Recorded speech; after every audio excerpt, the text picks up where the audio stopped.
കളഞ്ഞു. എന്റെ അമ്മോ, ഞാൻ കൊണ്ടുപോയി. എവിടെ കൊണ്ട് കളഞ്ഞു? ആ മുക്കുരുത്തി മലയുടെ മോളിൽ കൊണ്ടുവിട്ടിട്ട് ഞാൻ ഓട്ടോടി. എടാ മഹാഭാവി, ആനയും പുലി ഇറങ്ങുന്ന സ്ഥലമാണ്. ചത്ത നഖം പോലും ബാക്കി കിട്ടില്ല. അതെ, സെന്റിമെന്റ്സ് കാണിക്കില്ലേ? നീ ഒറ്റ ഒരുത്തം കാരണം ഞാൻ ഈ കടുങ്ക ചെയ്ത്. എന്നിട്ട് എനിക്ക് ഇവിടെ ഒന്ന് ഒഴിക്കുക. ഒരു 3 എണ്ണം അടിച്ചിട്ട് ഞാൻ കിടന്നുറങ്ങാം. നീ ഇവിടെ വാങ്ങിച്ചോണ്ട് വെച്ചിരിക്കണം ഒഴിച്ചു തരാൻ. അന്ന് ഞാൻ വാങ്ങിച്ചു വെച്ചൊരു ബോട്ടിൽ എവിടെ? അതോ എടേ, ആ പ്രാന്തിപ്പണ്ണി ഇവിടെ നടന്ന ടെൻഷനില്ല ഞാൻ അങ്ങ് അടിച്ചു തീർത്തു. എവിടെങ്കിലും പോയി തോലട്ടെ ശവം.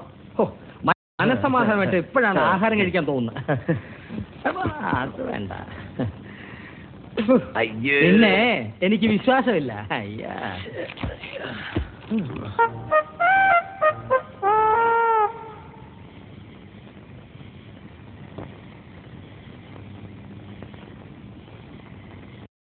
ജ്യോതിയും വന്നില്ല, തീയും വന്നില്ല, ഒരു മണ്ണാങ്കട്ടിയും വന്നില്ല.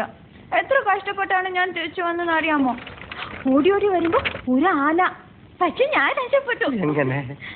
ആന എവളെ കണ്ടോടി കാണും. എനിക്ക് വിശക്കുന്നു.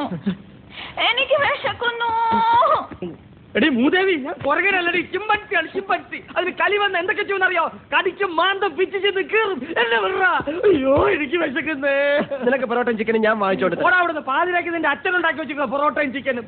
എനിക്ക് വേറെ ഞാനിന്ന് വിശന്ന് ചാവും. അങ്ങനെ സംഭവിച്ച എന്റെ ശവന്തി എവക്കിട്ട് കൊടുക്കണം. ആർത്തി പട്ടാൽ അതിൽ തീർത്തോളും. ഈ നിമിഷം നീ എവിടെ വിളിച്ചോട്ട് ഇവിടെ ഇറങ്ങണം. ഈ തണുപ്പത് ഞങ്ങൾ എങ്ങോട്ട് പോകാനാ? നീ ഏത് കോത്താഴ്ത്തപ്പോ?